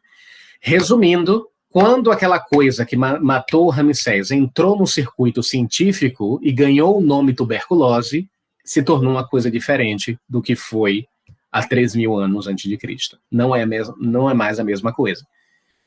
É mais ou menos como se ele estivesse falando, eu, Tiago, só sou Tiago porque existem certas relações que definem quem eu sou, e essas relações se estabilizaram ao longo do tempo. Se essas relações mudarem, radicalmente mudarem, e desestabilizarem todo esse sistema chamado eu não vou ser mais eu. Então, Tiago não é uma essência, ele é um conjunto de relações que se estabilizou. Porque no momento que essas relações mudarem, eu não vou ser mais eu. Isso se aplica também ao que matou Ramsés II. Essa frase foi muito mal interpretada, porque muita gente entendeu essa frase como relativismo, como se Latour estivesse falando que a tuberculose foi inventada pelo discurso científico, né? E o discurso científico inventou a tuberculose e tudo é uma criação do discurso, da linguagem, e não é bem o que ele está falando aqui. Ou seja, é claro que alguma coisa, materialmente falando, matou Ramsés II. Isso é um fato. Mas essa coisa, vamos chamar aqui da bactéria, quando ela entrou no século XIX, dentro de circuitos científicos, ela ganhou uma nova configuração. Ela não é mais a mesma coisa. Outro exemplo, talvez mais recente, é o coronavírus. Quando o coronavírus matou certos animais, é uma coisa. Mas quando o coronavírus entrou na esfera humana e começou a interagir com os humanos, para Latour é uma outra coisa. Não é mais o mesmo coronavírus, porque agora está em novas configurações. Então, é um tipo de interpretação bem radical, que a gente chama na filosofia do princípio da diferença. Ou seja, as coisas são o que são porque elas estão dentro de relações que definem o que elas são. Elas não têm nenhuma essência, não têm nenhuma substância, não tem nada. Elas só têm relações. Então lembrem, como é que uma coisa permanece ao longo do tempo se ela não tem uma substância? Para Latour é simples, as coisas permanecem ao longo do tempo porque as relações se estabilizam. Mas não é porque elas têm uma essência, é porque essas relações se paralisaram ao longo do tempo, se estabilizaram e aí se mantém. Por que existe uma coisa chamada Senai Cimatec, que é a faculdade que eu dou aula, na universidade, a Universidade de Cimatec? O que é a universidade Cimatec para Latour? É um conjunto de relações que se estabilizou ao longo do tempo. No momento em que essas relações deixarem de se estabilizar, não vai ser mais o Senai Cimatec, vai ser alguma outra coisa. Vai ser alguma outra instituição, algum outro estabelecimento. Então, o mundo que Latour vive, pelo menos esse mundo aqui do Latour da década de 80 e 90, é um mundo bem instável. É um mundo onde as coisas podem mudar a qualquer momento. É mais ou menos o que acontece em um relacionamento específico. Imagine um casamento, namoro, ou seja lá o que for. Como é que eu mantenho um namoro? Existe alguma essência mística ou secreta que mantém um relacionamento? Não para Latour. O que é que mantém um relacionamento? Um conjunto de relações específicas. Como acordar de manhã, dar bom dia, dizer eu te amo, e sair para o cinema. Quando essas relações deixarem de existir, no momento que não tiver essa estabilidade de relações, não tem relacionamento. Não tem mais nada. Então, no fundo, ele está criticando aqui essências, substâncias, qualquer coisa que não seja relacional. Vocês já devem ter percebido que Horman não gosta dessa ideia, porque Latour, ele é relacional, ele defende as relações são as únicas coisas que existem para Latour, e para Horman isso é um problema. Porque para Horman existe sim coisas além das relações, precisa existir. E para Latour, não. Para Latour, as relações são as coisas mais importantes. Detalhe, quando eu digo que as coisas são mais importantes para Latour, eu não estou dizendo que não existem objetos para Latour. Existem objetos, mas o objeto é pura relação estabilizada. Só isso. Então não existe objeto como de fato para Horman. Porque no fundo é como se para Latour o objeto fosse relações que se congelaram. E no momento em que eu descongelar, não tem mais relação. O exemplo, talvez, que Latour daria perfeitamente é a água. A água não é H2O? Existe hidrogênio e oxigênio. Isso é uma relação, a relação entre as moléculas. No momento em que, os átomos, quando os átomos deixarem de manter aquelas... Quando os átomos pararem de se relacionar e estabilizar a relação, não tem água. Pergunta, para que se você lembra das suas aulas de física, como é que eu desestabilizo as relações entre os átomos de hidrogênio e oxigênio na água? Vocês fazem isso em casa o tempo todo. Como é que eu desestabilizo a estabilidade da molécula de água? Como é? Todo dia vocês fazem isso. Estado físico. Fervendo. Estado físico. Fervendo. Pronto. Ferver a água significa o quê? Significa que eu estou desestabilizando aquela relação que estava institucionalizada, solidificada. Para Latour, você pode aplicar isso para qualquer coisa. Tudo no mundo é isso aí. É como se fosse a água. Se você ferve, a coisa não é mais a mesma coisa. Já vira uma outra dimensão. A água não é mais água, a água vira vapor. Já ganha uma outra configuração, já é uma outra instância. Ou seja, existe uma essência da água? Não. Existe uma substância da água? Não. Existe um conjunto de relações que se estabilizaram ao longo do tempo. E se essa relação deixar de existir, a água deixa de existir. Então, observe que é um mundo bem instável. O mundo latouriano é um mundo onde as coisas podem deixar de existir facilmente. Muito mais facilmente do que para Horman. Certo? O mundo ele pode, a qualquer hora. Se as pessoas deixarem de cooperar, se os objetos, se as relações deixarem de cooperar por algum momento, o mundo social, a cultura, a natureza, não existe mais. É um mundo bem quase caótico, digamos assim. Pronto. Vamos chegar agora na metafísica empírica. Latour, ele odeia a metafísica? Não. Porque a metafísica é importante, porque falar da estrutura da realidade é fundamental. Isso a gente tem que falar. Pensando metafísica aqui como estrutura do mundo. Qual é o problema com filósofos em geral? É que a metafísica do filósofo é uma metafísica muito abstrata. Para Latour, toda metafísica é uma aposta. É uma aposta que faz sentido dentro de um contexto específico. Quando Latour fala dos modos de existência, dos 13 modos de existência, isso pode ser interpretado como uma estrutura metafísica? Sim, porque de alguma maneira fala sobre a estrutura da realidade. Mas é uma metafísica empírica, porque essas 13 categorias só fazem sentido no campo de pesquisa de Latour e dentro das democracias liberais, dentro de um campo histórico e cultural bem limitado. Ou seja, eu não posso aplicar as 13 categorias de Latour na sociedade Arueté, nem ele recomenda. O que é que eu faria? Qual seria o conselho de Latour? Vá na sociedade Arueté e veja se tem algum modo de existência que faz sentido lá. Se por acaso nenhum fizer sentido, procure novos modos de existência que se aplicam para o povo Arueté. Porque eles podem ter uma outra realidade, um outro parâmetro. Talvez eles não usem as categorias de modos de existência.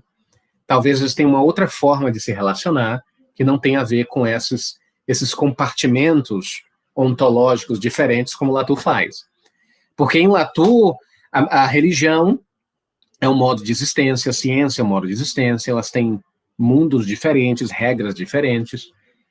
Mas aí você chega numa sociedade Arueté que não tem divisão entre religião, ciência, arte, economia, tudo é misturado. Então, provavelmente, as categorias de Latour não vão fazer sentido naquela realidade. Resumindo, os modos de existência são categorias metafísicas, mas são metafísicas empíricas, dentro de uma trajetória científica bem específica. E é isso que o sociólogo e o antropólogo fazem. Eles trabalham justamente com isso. E aí, tranquilo? Esse negócio de metafísica empírica. Então, é uma aposta que ele está fazendo mesmo. Essa metafísica, ela é sempre uma aposta. Tem um debate que ele faz com Horman, que se tornou um livro depois, chamado Príncipe e o Lobo. E a entrevista inteira, que na verdade é um bate-papo entre Latour e Horman, o tempo inteiro Horman fica chamando Latour de metafísico, no sentido tradicional. E aí Latour diz, olha, eu não sou metafísico, pelo menos não sou metafísico nesse sentido que você está me chamando. Porque o que eu quero, no final das contas, não é falar sobre a natureza do ser de maneira descolada, mas em que medida pensar na natureza do ser dessa maneira abre portas específicas no meu campo de pesquisa. Exemplo, vamos pegar o exemplo de Horman. Para Horman, os objetos recuam. Para Latour, a pergunta é, que tipo de porta se abre para mim quando eu penso nos objetos dessa maneira? O que é que eu ganho comprando a metafísica de Horman? Qual vantagem eu tenho? Que tipo de resposta eu ganho para certas perguntas contemporâneas? Eu vou ganhar alguma coisa? Vou perder alguma coisa? Então, o ponto não é aqui revelar o que o mundo é, mas quais são as possibilidades que as minhas palavras têm no mundo. E, essa viagem de Latour não é surpresa, se você lembra que Latour é, antes de mais nada, um pragmatista. Ele se definia como um pragmatista. E para ele, o que um filósofo faz deve ser pragmático. Ou seja, em que medida as categorias que eu uso têm efeitos práticos no mundo. Se não tiver efeitos práticos, não interessa. Ela tem que fazer diferença no mundo. Então, o ponto aqui não é dizer se Horman tem razão ou não. Será que Horman finalmente conseguiu desvelar o que os objetos são? O ponto não é esse. Mas quais são os efeitos práticos de ter uma teoria pós-humanista de Horman em 2021 em democracias liberais? Que vantagem eu tenho? Essa é a pergunta. E aí a gente entra na metafísica empírica. Tranquilo? Então vamos, nesse caso, defender, no final das contas, seguindo Latour, uma escrita do sofista. Então o sofista não apenas fala de maneira articulada, criando associações e articulações, mas a nossa forma de escrita deve ser da mesma maneira. Se você já leu alguma coisa de Latour, percebeu que Latour é diferente. A forma de escrita dele é diferente. Tem um nome na história da filosofia, não só na história da filosofia, na história das ciências humanas, para esse tipo de escrita. Alguém sabe o nome desse tipo de escrita? Não é uma escrita de artigo, não é uma forma de tratado científico ou filosófico. Ele não escreve nada assim. Existe uma forma de escrita que representa o que Latour faz. Uma estrutura. Aforismo? Quase. Ele também escreve no formato de aforismo, principalmente na década de 80. Tem um livro que ele publicou, se eu não me engano, foi na década de 80 ou 90, que é a pasteurização da França. E dentro desse livro tem uma subseção chamada reducionismo. E aí lá ele escreve no formato de aforismo, que lá ele estava meio empolgado, nietzschiano, estava lendo Nietzsche, Gilles Deleuze, estava empolgado e começou a escrever aforismo. Mas a forma de escrita mesmo que representa ele, como o Vitor falou aqui, é o ensaio. Ele é o cara do ensaio. E o que é um ensaio aqui? É quase um meio termo entre o aforismo e o tratado científico e filosófico, como se fosse o meio caminho. Ele não é o aforismo porque ele tem um sistema, certo? O ensaio ele tem um sistema, ele tem um encadeamento, uma coisa que o aforismo não tem. Né? Os aforismos são frases soltas, de maneira quase aleatória. Então, o ensaio, ele tem um sistema, mas ele também não é um tratado, porque ele não é um sistema fechado. Então, é um tipo de sistema mais aberto, flexível, não segue uma ordem muito bem estabelecida, muitas vezes. Você traz referências de vários pontos. Latour, na página 10, fala de Kant, na página 12, ele fala sobre um reality show. E ele vai conectar as duas coisas. Não só isso, a escrita sarcástica, ele tem uma escrita bem sarcástica o tempo inteiro. É um texto quase literário, porque no fundo o ensaio é basicamente isso, é entre a literatura e a escrita tradicional no formato de um artigo. Então o ensaio fica ali no meio termo. E ele faz isso o tempo inteiro. E para ele é a forma como o sofista pensa e o sofista escreve. Ele vai criando associações, mesmo quando essas associações são contraditórias, ou se manifestam de maneira contraditória. Sim. Então, Latour era um overminer, um supraminador. Segundo Harman, sim, porque Latour fala de relações o tempo todo. Latour é um autor que coloca as relações como fundamento da realidade. E Harman não gostaria disso. Harman não gosta dessa versão. Então, outra coisa. Essa parte do Latour transcendentalista a gente pode pular, que aí é um debate sobre modo de existência, que aí a gente iria perder tempo aqui. Então, é o seguinte. O que é que muda para Latour em 2004? Muita coisa. Ele escreve um artigo que eu passei para vocês, que é sobre criticidade, e ele vai fazer uma revisão da vida dele como um todo. Ele vai repensar muita coisa do que ele escreveu e vai, inclusive, se desculpar de muitas coisas também nesse texto. É um texto bem de visão de carreira. E ele vai ver o seguinte, em 2004, muita coisa estava acontecendo, isso é em 2004, não estou falando de 2024, não. Há 21 anos atrás, ele já estava percebendo uma coisa estranha no ar, que é o discurso negacionista. Indivíduos, inclusive da direita e da extrema-direita, questionando o fazer científico, descreditando a ciência, relativizando a ciência. Aí, em determinado momento, lá tu pensa, peraí, tem alguma coisa de estranha aqui. Porque a gente fazia isso na década de 60, 70, 80. A gente criticava a ciência, a gente relativizava, a gente falava que a ciência, na verdade, não é tão poderosa quanto imaginava, que existem coisas relacionais. O que é que está acontecendo aqui? E aí tu começa a perceber que essa criticidade que fazia parte das ciências sociais, da própria filosofia, começou a ser contrabandeada para a extrema-direita. A extrema-direita começou a argumentar como a gente argumentava. Inclusive, é assustador. Observe, vou dar um exemplo. Críticas à mídia tradicional sempre fez parte das ciências sociais e da esquerda, que a esquerda é basicamente a ciência social.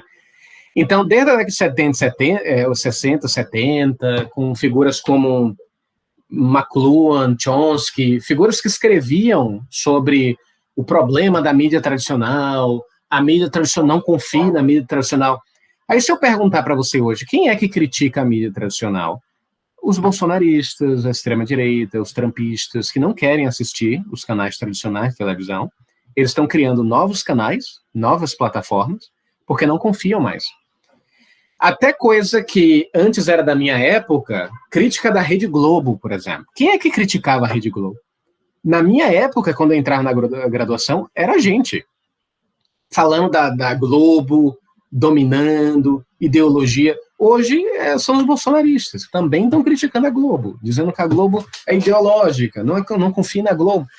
Então, observe que Latour aqui está falando que o nosso potencial crítico saiu do controle.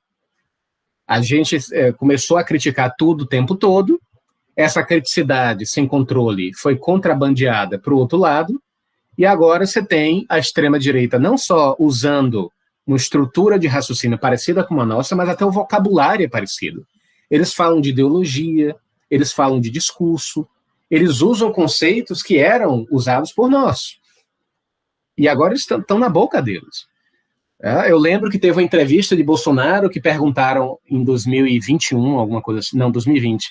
Perguntaram, Bolsonaro, por que você não acredita na vacina? E aí ele diz, eu não acredito porque todo mundo sabe que a indústria farmacêutica tem um discurso por trás que quer lucro.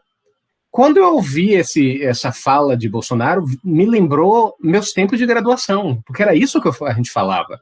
A indústria farmacêutica usa um discurso estratégico para ganhar dinheiro. E aí agora é Bolsonaro dizendo isso. Não confie na vacina, porque é uma estratégia ideológica da indústria farmacêutica para te tapear. Oi, Vitor. Mas isso não seria, Thiago, traga a provocação, tá? Reflexo da social-democracia que também no início do século, lá quando a ascensão do nazismo, teve esses mesmos questionamentos ali, e tá uma provocação, né? Da mesma forma que teve o Nietzsche e toda a influência dele, posteriormente o vocabulário dele foi usurpado pela extrema-direita de certa parte. Como também esse questionamento, principalmente ali da década de 80, 90, também acaba sendo usurpado pela direita. Não seria um reflexo dessa fragilidade, exatamente do que você estava falando no tempo todo do Latour, que eu achei super interessante, dessa coisa que tem que ser dissolvida, desse liberalismo, e aí surge um oportunismo político. Não seria isso? Assim, é uma pergunta, não é um questionamento, né? Provocação. Dado. Sim, também. Agora, o ponto de Latour é o seguinte, em que medida existe algum grau de responsabilidade da nossa parte? Peraí, consegue ouvir? E parou aqui. É isso, será que a gente não exagerou, a pergunta dele é assim, nas críticas, batendo muito na ciência, batendo muito nas instituições? Aí você pensa assim, quando lá atrás, na década de 60, 70, 80, ou até hoje, quando a gente usa o termo ciência nas nossas aulas ou eventos, como é que aparece a ciência? A gente legitima a ciência ou, na verdade, é sempre apresentada como um discurso ideológico, cultural, específico? Será que a ciência foi reforçada ou as instituições foram reforçadas nas ciências sociais, humanas, na filosofia?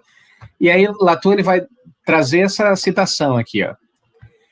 Na página 227, programas inteiros de doutorado ainda estão em funcionamento para garantir que bons jovens americanos aprendam da forma mais difícil que os fatos são inventados, que não existe tal coisa como um acesso natural, não mediado, imparcial à verdade, que somos sempre prisioneiros da linguagem, que sempre falamos a partir de um ponto de vista particular e assim por diante, enquanto extremistas perigosos estão usando exatamente o mesmo argumento da construção social para destruir evidências arduamente conquistadas que poderiam salvar nossas vidas.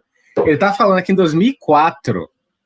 Essa que é a parte mais bizarra da história. Em 2004, antes de Trump nem sonhava em existir aqui. E ele está falando em 2004 isso aqui. Indivíduos perigosos, extremamente perigosos, usando a mesma estrutura de raciocínio. Tudo é uma construção social, tudo é um discurso. Eu vi um argumento de um cara da extrema-direita no Sul, que ele estava falando do Holocausto. Aí ele falou assim, por que a gente não escuta o outro lado também? Porque existem várias versões, segundo ele. Não tem só a versão do Holocausto, tem a versão também dos nazistas. Os nazistas também deveriam contar a história deles. Mas a gente fica dizendo que eles são malvados, mas a gente deveria escutar o lado dele. Observe que é curioso a ideia de que, no fundo, não existe objetividade. Existem narrativas. Existem interpretações. E aí lá tu pensa, quem é que ficou divulgando essa ideia durante décadas e décadas? De que existem só narrativas, existem pontos de vista. Eu vou dar um exemplo que parece idiota. Todo mundo provavelmente já ouviu falar desse vídeo sobre uma história única. É uma história de uma mulher que fala que, de uma história que não existe uma história única, existem múltiplas histórias. Eu esqueci agora um exemplo, o nome do vídeo. Professores de ensino médio passam esse vídeo o tempo todo, que é basicamente uma mulher, eu acho que é africana, que fala sobre o fato de que a Europa criou um discurso único e que, no fundo, o que vale a pena é a multiplicidade de interpretações e discursos. O vídeo dela todo é sobre isso. Existem narrativas, discursos e interpretações. E ela é de esquerda. Aí vem um cara de extrema-direita e diz exatamente a mesma coisa. Existem discursos, interpretações e narrativas. Não existe um fato histórico. Fatos não existem. Não existe essa coisa chamada objetividade que está no mundo. Existem narrativas. E aí lá tu tá falando isso. A gente está agora surpreso com o fato de que eles estão usando a mesma estrutura argumentativa. Isso, Chimamanda, que é um vídeo super famoso, super popular. Mas a mensagem do vídeo é o que eu chamo de mensagem pós-estrutural. Não existe uma verdade objetiva, o que existe é uma multiplicidade de versões, narrativas e culturas. Durante muito tempo, isso foi legal de ouvir, mas hoje são os bolsonaristas falando isso. Existem múltiplas versões, existem múltiplas narrativas, não tem fatos. A ciência é um discurso. A ciência é uma narrativa. Ou o Holocausto é apenas uma versão de mundo. Existem outras versões também. Ou como os bolsonaristas aqui. Não sei se vocês viram Bolsonaro falando que essa história de que a ditadura era algo ruim é apenas uma versão da história. É a versão de esquerda. Mas tem a versão de direita também, que a ditadura é algo bom. Ou seja, é preciso ouvir várias versões. Então, a ideia de que a ditadura foi negativa, isso é apenas um modelo de interpretação, que não deveria ser único, que deveria ser apenas um entre vários. Eu já vi bolsonaristas falarem isso. Precisamos ouvir a diversidade. Ouvir a diversidade de interpretações. Então, você diz que a ditadura é algo ruim, vamos agora ouvir alguém que diz que é bom, vamos chamar essa pessoa para dialogar, né? Vamos ouvir as narrativas, vamos ouvir as interpretações. E você vê, até na defesa da liberdade de expressão, vê muito isso. Vamos ouvir. Aí você diz assim, tem alguém que é anti-vacina. Vamos ouvir essa pessoa também, vamos ver o que ela tem para dizer, que ela não concorda com a vacina, vamos ver o discurso dela, vamos acolher ela nos circuitos de debate, não vamos excluir ela, porque isso é agressivo. Vamos trazer essa pessoa que diz, por exemplo, que se você tomar vacina, você ganha poderes elétricos.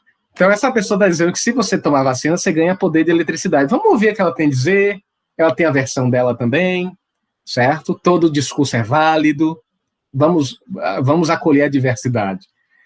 Então, observe que o que Latour está dizendo o nosso discurso, entre aspas, relativista, muitas vezes saiu do controle. Não é o tempo todo, não, mas muitas vezes saiu do controle.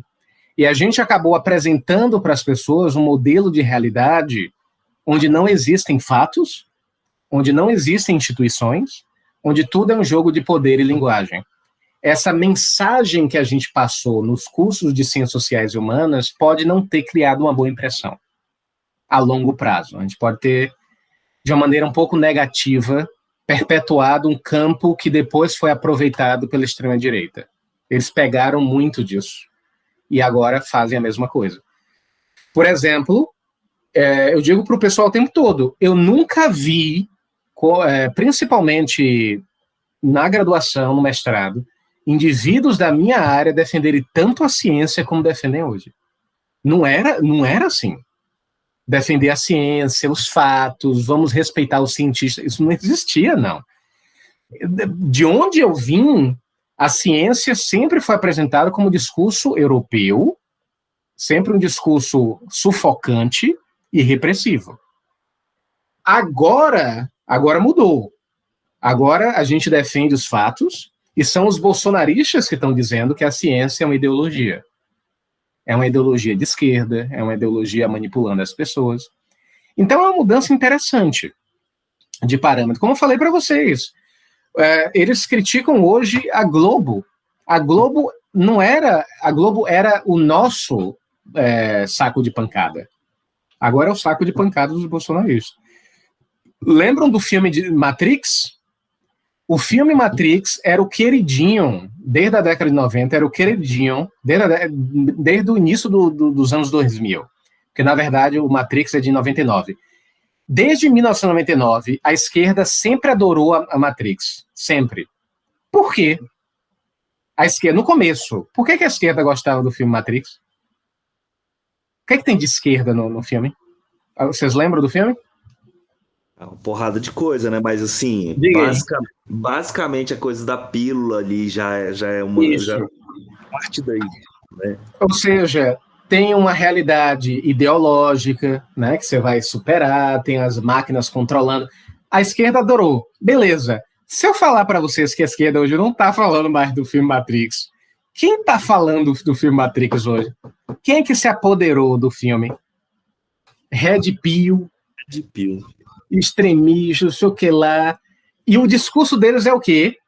Existe uma ideologia e eu tô dando para você aqui o Red Pill, né, a pílula vermelha, para que você acorde para a verdade. E qual é a verdade do Red Pill? As mulheres estão dominando, estão querendo te emascular, tirar sua potência masculina, mas você não consegue enxergar, porque é uma dominação, é uma ideologia. Então é assustador a manobra que esses grupos estão fazendo. Eles estão ressignificando as palavras que eram nossas, os objetos, a literatura, o cinema, estão pegando isso e estão usando para eles. E aí o que é que resta hoje para as ciências sociais e até para a esquerda? É fazer o contrário, é dizer, nossa, viva a ciência, viva os fatos. Mas é meio estranho você ver alguém de ciências sociais, tem colega meu, que eu lembro que dizia que a ciência tem que ser derrubada, desconstruída, descentrada, e hoje, de repente, diz, viva a ciência, viva os fatos, me vacine, me vacine, cientista. Então, mas é curioso. E o que Latour está trazendo aqui? Ele está trazendo para a responsabilidade nossa diante do que está acontecendo. Não estou dizendo que a gente causou a extrema-direita, não. Mas em que medida, em algum grau, a gente não reforça o comportamento com a forma como a gente pensa e critica também. Às vezes a nossa crítica não tem limite, a nossa crítica não tem fronteira, e isso pode ser irresponsável. Eu vou dar um exemplo aqui. Na página 230, olha o que Latour vai dizer. Ele vai dizer o seguinte: talvez eu esteja levando as teorias da conspiração a sério demais, mas me preocupa detectar, nessas misturas insanas de descrença automática, exigências meticulosas por provas e uso livre de explicações poderosas vindas da terra do nunca social, muitas das armas da crítica social. É claro que as teorias da conspiração são uma deformação absurda de nossos próprios argumentos, mas, como armas contrabandeadas através de uma fronteira turva para o partido errado, ainda assim são nossas armas. Apesar de todas as deformações, é fácil reconhecer ainda gravado no aço nossa marca registrada, feito na Criticolândia. Que a gente nasceu na Criticolândia. Né? Eu nasci na Criticolândia. E aí eu vejo agora bolsonaristas que falam também que nasceram na Criticolândia. E aí eu começo a ter medo, porque eu pensei que a Criticolândia era só o meu território. E agora estão invadindo também o território da Criticolândia. E a pergunta é, o que eu posso fazer? Segundo Latour, talvez eles invadiram a Criticolândia porque a gente não colocou fronteiras na Criticolândia. Porque se a gente tivesse colocado um limite, talvez eles não teriam pulado a cerca nem nada. Mas não tinha cerca, não tinha fronteira, a gente deixou aberto, era qualquer coisa, é oba-oba, interpretação, é linguagem, é não sei o que lá. E aí, pronto, eles invadiram a Criticolândia e agora a gente está sem terra. Né? A gente não está mais nem reivindicando a Criticolândia mais. Agora a gente está fazendo o contrário. Enfim, a pergunta é em que medida, e lembrando, não significa dizer que a gente criou a extrema-direita, significa dizer que em que medida a gente reforça em algum grau, né, na forma como a gente fala, na forma como a gente analisa, a gente reforça certos parâmetros de pensamento que são capturados pela extrema-direita. Em que medida, talvez, a gente também tem um certo grau de responsabilidade. E quando eu digo a gente, estou falando eu também. Em que medida eu tenho responsabilidade quando eu abro a boca e falo da ciência, como é que a ciência aparece, quando eu falo das instituições, como é que aparecem. Imagine que eu dou uma aula inteira e a única coisa que eu falo em 2 horas é o quanto as instituições não prestam, tudo é uma porcaria, tudo é ideológico, todo mundo é idiota, controlado pelo sistema. Para Latour, isso é irresponsabilidade. Porque esse padrão de raciocínio reforça o argumento de extrema-direita. A extrema-direita está falando exatamente isso. Então, como é que eu faço uma aula onde eu passo 2 horas só detonando as instituições? Tudo bem, eu não estou dizendo para não criticar, mas você vai colocar alguma coisa no lugar, pelo menos.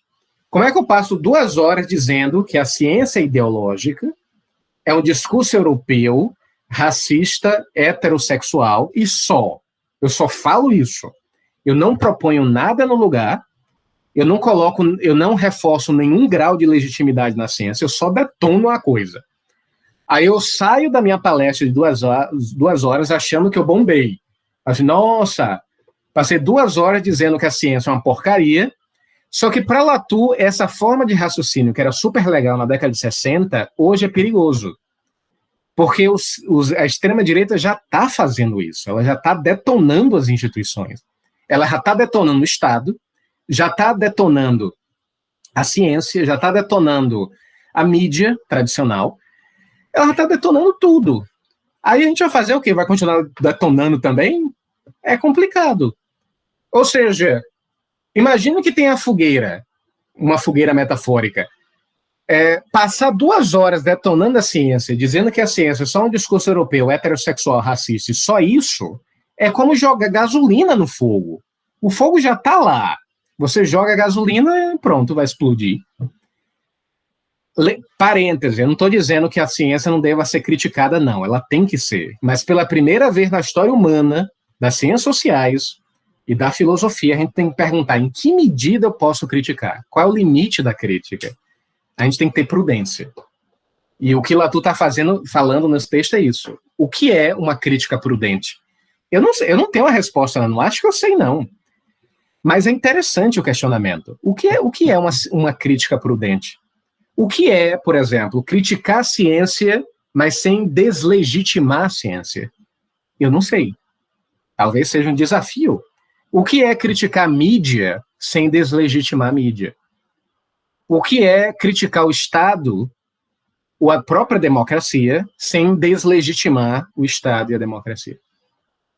É complicado. Não é tão simples quanto parece mesmo. Eu mesmo não tenho a mínima ideia. Mas hoje essa pergunta é importante. A gente não pode mais deixar a crítica solta. Né? O próprio, como o Otávio fala do oba-oba, né? Do oba-oba, assim, tudo pode, e que é um problema. Não é assim, vamos interpretar. A gente vê isso muito nas redes sociais, indivíduos que vêm das ciências sociais e acham que tudo pode ser interpretado a qualquer momento. Isso banaliza a crítica, isso torna a crítica algo sem graça, sem vida. Isso é um problema. O povo teriam bilhões e bilhões de outras coisas para falar aqui, mas, enfim, só foi um aperitivo mesmo. Queria agradecer muito a vocês, de verdade, né, por terem continuado. E vamos manter o grupo, se vocês precisarem de alguma coisa, a gente vai compartilhar algumas coisas no futuro também. Se tiverem alguma dúvida, também podem sugerir. Depois eu vou jogar no grupo um link para vocês falarem um pouco as impressões do curso, mas vai ser anônimo, 100% anônimo, e por isso que eu quero que vocês sejam 100% sinceros com tudo. Então eu não vou saber quem foi, quem escreveu, nem nada. E aí vocês colocam sinceramente mesmo, como foi, as impressões, o que é que incomodou, o que é que ficou legal, para que eu tenha uma ideia para o futuro, que realmente eu preciso disso, né? Eu preciso desse retorno. Valeu, povo. Brigadão. Fiquem em paz. Ótima semana para vocês. E aí a gente se vê por aí. Valeu, Thiago. Valeu, pessoal. Obrigado. Boa noite. Valeu, povo. Valeu, Thiago. Valeu, gente.